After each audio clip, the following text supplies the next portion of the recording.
Ninawasalimu popote mlipo ndugu watazamaji wa hichi kituo. Hamjambo. Karibu kwenye mwendelezo wa taarifa zetu. Mimi ni mtangazaji wako Bwana Ezra. Sasa kuna taarifa ambazo si za kufurahisha ambazo zimetolewa na mdhibiti wa bajeti katika taifa letu la Kenya, ukipenda kwa lugha ya Kimombo, Controller of Budget.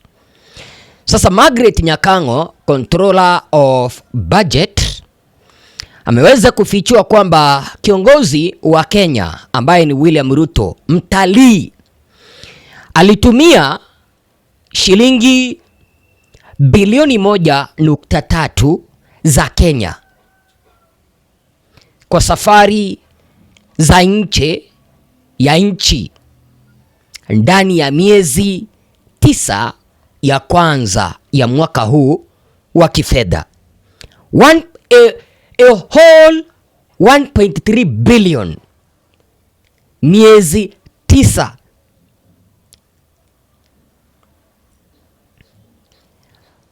Yani William Ruto, mnakumbuka Rigathi Gachagua aliweza kutuambia kwamba William Ruto siku hizi anatembea na ndege ya kifahari, mahala ambapo ameketi hapa amepata juizi, yuko na wasichana ambao wanamkanda.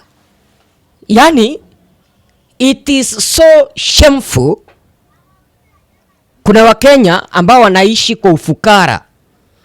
Ni hii ndio ile serikali ambayo iliweza kujiita kwamba ni ya hustler. Wanatumia 1.3 billion kwa miezi 9 kusafiri. What an embarrassment. What a betrayal. Hiyo ni miezi 9, sio miezi 12. Unajua kuna wale ambao wataniuliza Bwana Ezra, mwanzo wa mwaka huu wa kifedha ulianza lini? Kwa kila mwaka, mwanzo wa mwaka wa kifedha huanza tarehe 1 Julai kila mwaka, kwa sababu bajeti inasomwa Juni, kufika Juni 31 ama Juni 30 huwa inapitishwa, wanaitia kalamu, inapitishwa. Hii ndio bajeti ya kwanza asoma mwaka huu inaenda kusomwa leo. William Ruto hayuko nchini, anatangatanga. Sasa tunaelezwa kwamba tangia Julai 1 au mosi mwaka uliopita, serikali hii imetumia 1.3 billion for the last 9 months kusafiri ulimwenguni. Bilioni 1.3 pesa taslimu za Kenya. Ninakuomba uweze kutafakari kwa makini kiasi hicho cha pesa. Na mdhibiti wa bajeti Margaret Nyakango Konradhi aliweza kuonya kwamba kiwango hicho cha matumizi ya safari za nje ya nchi ni kikubwa sana, ikizingatiwa kwamba wananchi wa Kenya wanaishi kwa ufukara. Hata hivyo, kila siku wa Kenya tunaambiwa kwamba serikali haina pesa, lakini wako na pesa ambazo wanatumia 1.3 billion kutangatanga. Lakini hakuna fedha za hospitali. Tunaambiwa kwamba hakuna pesa za shule. Tunaambiwa kwamba hakuna pesa za kupunguza ushuru. Tunaelezwa kwamba hakuna pesa za kupunguza ukopaji wa madeni. Na utashangaa juzi tu tuliweza kuambiwa kwamba hakuna pesa za kupunguza bei ya mafuta. Lakini kuna pesa, serikali inatumia 1.3 billion kutangatanga.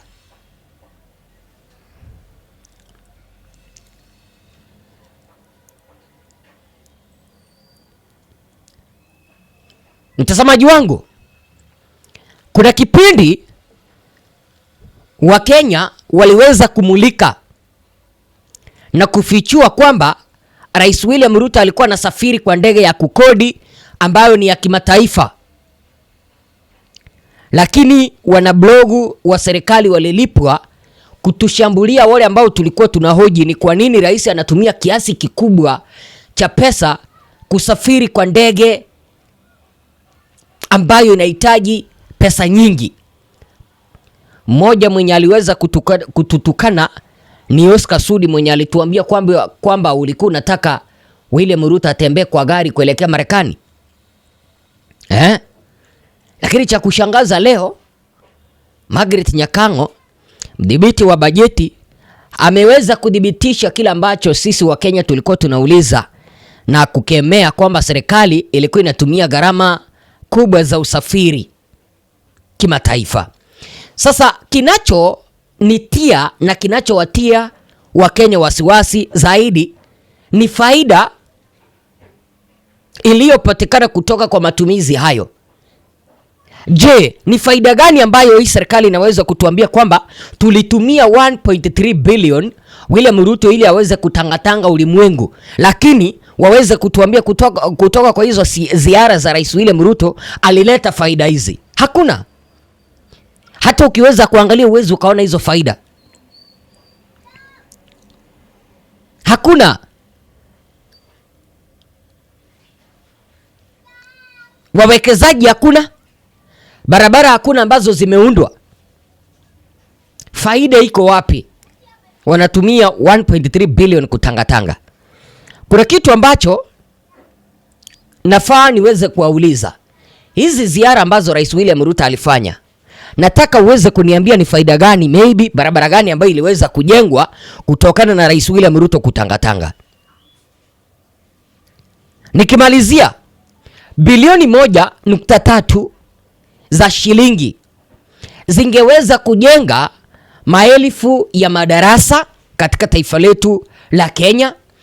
Vile vile hizo pesa zingetumika kuweza kuboresha hospitali na kupunguza haja ya serikali kukopa.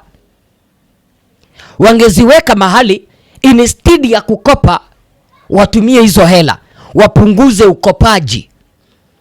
Tuko na watoto kutoka upande wa maybe tuseme Marsabit, Turukana, Garissa ambao wanasomea chini ya mti.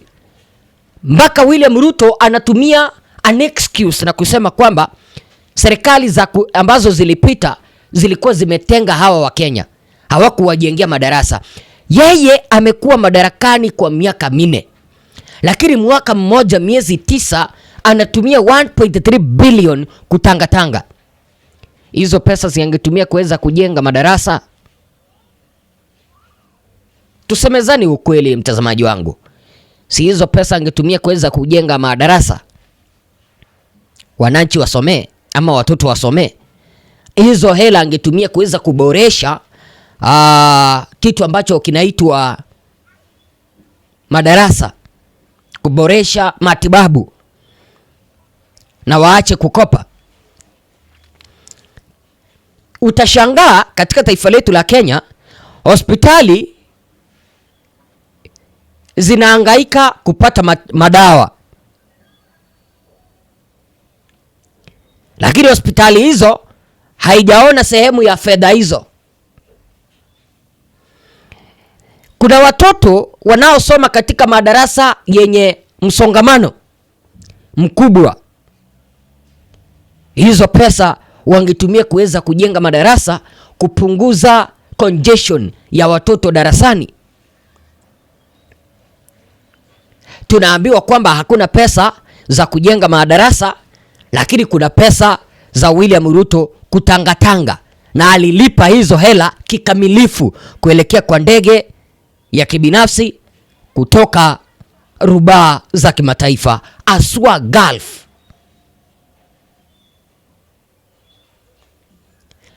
Ninakumbuka kwamba kipindi ambapo William Ruto alikuwa anapiga kampeni, Wakenya tuliahidiwa kwamba William Ruto chief hustler ameingia madarakani. Sasa kutakuwepo na mwisho wa matumizi ya anasa serikalini, overspending. Badala yake wananchi wa kawaida wanaendelea kubanwa na matumizi makubwa ya serikali, huku wakifadhili maisha ya kifahari ya Rais William Ruto ambayo wengi wao wanaweza tu kuyaota.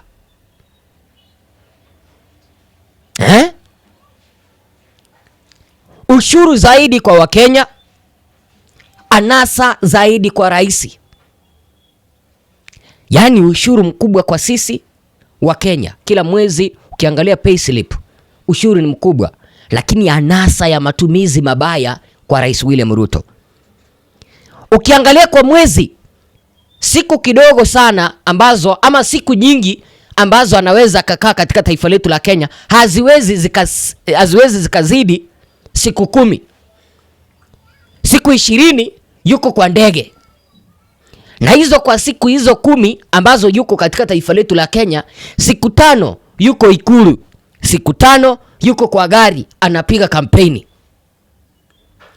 Wakenya tunaweza tukamaliza matumizi haya mabaya ya hela za mwananchi ambao umeweza kufanya Wakenya kukaa maskini, iwapo tutachagua viongozi ambao wanaweza wakatusaidia 2027.